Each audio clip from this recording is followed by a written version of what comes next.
à tous. Alors des marchés actions haussiers et pourtant de nombreuses zones d'ombre suscitent des inquiétudes. Alors faut-il encore croire à l'accélération de la croissance? La réponse tout de suite avec Philippe Forny. Philippe, bonjour. Bonjour Isor. Alors premier constat, dans la zone euro, il n'y a pas d'amélioration d'un point de vue conjoncturel. Non, il n'y a pas d'amélioration d'un point de vue conjoncturel et je dirais même pire, ça a tendance à se dégrader quand même un peu, puisqu'on voit que les uns après les autres, tous les pays, y compris en montant vers le nord, ont tendance à basculer vers une zone de récession. Et même l'Allemagne, qui était la locomotive, n'est pas bien sûr en récession, mais quand même une croissance qui ralentit également. Et puis en plus, il y a le politique qui s'en mêle et qui suscite des inquiétudes. Alors le politique complique beaucoup la situation. D'abord, on a eu le politique italien, avec l'élection de M. Grillo, effectivement, qui a semé quand même la confusion qui n'est toujours pas franchement réglée à ce jour. Et puis bien sûr, on a eu l'affaire chypriote, où là, on a quand même franchi des lignes difficilement contenables. Et c'est vrai que c'est une situation qui pose problème et qui pose question au sein de la zone. Alors aux États-Unis, par contre, là, on peut parler de croissance. Oui, on peut parler de croissance puisque la croissance est positive, de l'ordre de 2%. Cette croissance, elle s'appuie quand même sur un meilleur comportement du marché immobilier, mais aussi un marché du travail qui semble mieux portant. Pour autant, il reste quand même beaucoup de zones d'ombre. Alors qu'est-ce qui pourrait justement favoriser la croissance dans l'ensemble des pays occidentaux? Alors ce qui favorise déjà le peu de croissance qu'il peut y avoir dans certains pays et qui quand même aide beaucoup d'autres, c'est bien évidemment le comportement des banques centrales. Et de ce point de vue-là, nous ne dénotons pas de changement significatif dans le comportement de ces banques centrales. On va continuer d'alimenter effectivement les pays en argent frais et donc ça permet de soutenir un petit peu la croissance et la conjoncture de ces pays. Alors on va regarder pour chacune des zones. Alors aux États-Unis, là par contre, donc la croissance va se poursuivre. Oui, la croissance devrait se poursuivre, mais nous avons quand même des doutes sur la force de celle-ci. Aujourd'hui, 2%, ça peut paraître satisfaisant, mais à l'échelle américaine, c'est relativement peu. Et en tout cas, ce n'est pas suffisant pour vraiment inverser la tendance sur le chômage et permettre la réduction des déficits. Et ça, c'est la vraie question qui nous taraude aujourd'hui. Et on trouve quelque part que les marchés sont peut-être un peu complaisants en ne se posant pas vraiment cette question. Alors on verra les marchés tout à l'heure. En Europe maintenant? Alors en Europe, effectivement, la situation reste compliquée. Le politique, vous l'avez dit, s'est emmêlé. La situation du côté des banques centrales reste favorable. La Banque centrale continue d'alimenter les pays en argent. Mais aujourd'hui, on ne voit pas vraiment d'accélération se dessiner. Et on pense que vraiment l'année 2013 sera vraiment une année plutôt sombre sur son plan de croissance. Et pourtant, quand on regarde les chiffres des entreprises, elles ont l'air de résister? Les entreprises résistent très bien. D'abord parce qu'elles sont très bien gérées, peut-être mieux que des États. Ensuite parce qu'elles ont effectivement fait un gros travail de nettoyage des comptes, notamment en réduisant les dettes, en abaissant les coûts. Et aussi, elles bénéficient d'une implantation souvent assez internationale qui leur permet d'être présentes dans des zones de croissance. Il en reste quelques-unes, notamment du côté des émergents. Et évidemment, ça reste plutôt favorable. Néanmoins, elles ne peuvent pas complètement s'affranchir d'un contexte qui resterait durablement difficile.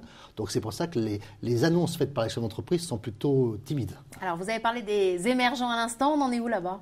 Alors les émergents, c'est un petit peu la déception parce qu'on pensait vraiment que ces pays allaient quand même donner un facteur de croissance assez positif à l'ensemble du monde. Aujourd'hui, force est de constater que même pour la Chine qui va avoir une croissance de l'ordre de 7,5%, c'est la croissance en tout cas annoncée par le gouvernement central, c'est une croissance qui peut paraître très importante mais qui est juste suffisante pour éviter les troubles sociaux dans le pays. Et puis si vous sortez de la Chine et que vous regardez du côté de l'Inde ou du Brésil, là on a des croissances quand même en très net retrait par rapport à l'année précédente et en plus compliquées par des problèmes d'inflation.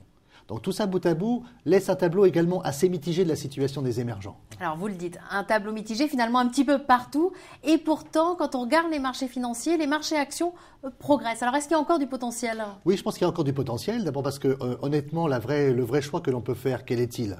À part, on ne va pas aller sur les marchés de taux courts, la rémunération est extrêmement faible. Sur le marché des obligations traditionnelles et corporate, on a quand même connu une année 2012 extraordinaire en matière de performance, donc une grande partie du chemin est fait. Donc évidemment, les yeux se tournent normalement vers des marchés d'actions qui sont encore, à dire, une porte de salut très importante, et puis surtout qui présentent des rendements très supérieurs au marché obligataire. Et donc pour toutes ces raisons cumulées, on a bien sûr intérêt à continuer à travailler sur ces marchés. Alors après, il faut rester très sélectif parce que les marchés restent particulièrement compliqués. Au final, en termes d'allocation d'actifs, qu'est-ce que vous préconisez? Alors nous, je vous l'ai dit, on aime bien les actions. Donc, et dans les actions, on aime toujours bien les actions de croissance qui présentent une visibilité, une lisibilité de leurs résultats parce que souvent elles sont investies à l'international et sur des marchés qui sont assez porteurs, dans lesquels elles ont la capacité d'augmenter leur prix. Et donc évidemment, c'est très bien perçu par les marchés boursiers. Donc ça, c'est le premier choix que l'on pourrait faire. Pour compléter ce choix et pour avoir un profil de risque peut-être un peu plus faible que celui des actions traditionnelles, on aime beaucoup toute la dimension convertible. Et là, il y a aussi beaucoup de choix qui sont possibles, que ce soit au niveau européen ou que ce soit au niveau international. Et puis sur les obligations, je vous l'ai dit, on continue de bien aimer les obligations privées, les obligations dites corporate, parce qu'il nous semble aujourd'hui qu'il y a vraiment de l'intérêt à travailler sur ces obligations.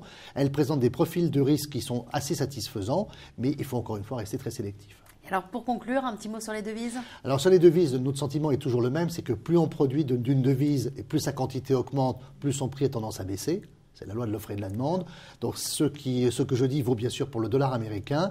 Alors évidemment, c'est un peu masqué par des contextes de crise dans la zone euro qui fait que brutalement l'euro peut décrocher contre le dollar et après se reprendre. Mais il nous semble que la tendance de fond reste durablement quand même à la baisse du dollar américain contre toute devise, ce qui n'est pas pour déplaire d'ailleurs aux Américains pour relancer leurs exportations. Et du côté japonais, évidemment, on va continuer à avoir une pression forte à la baisse sur le yen, contre toute devise également, puisqu'ils ont quand même dans l'idée de relancer leur croissance, et notamment également par le biais des exportations. Donc je pense que l'euro va rester sous pression, puisque nous n'avons pas de politique de change dans la zone, et évidemment, ça risque d'être une difficulté, alors même où nous cherchons à sortir la tête haute d'un phénomène de faible croissance. Philippe, merci. Merci Isor. Quant à vous, je vous remercie de votre attention et je vous dis à très bientôt.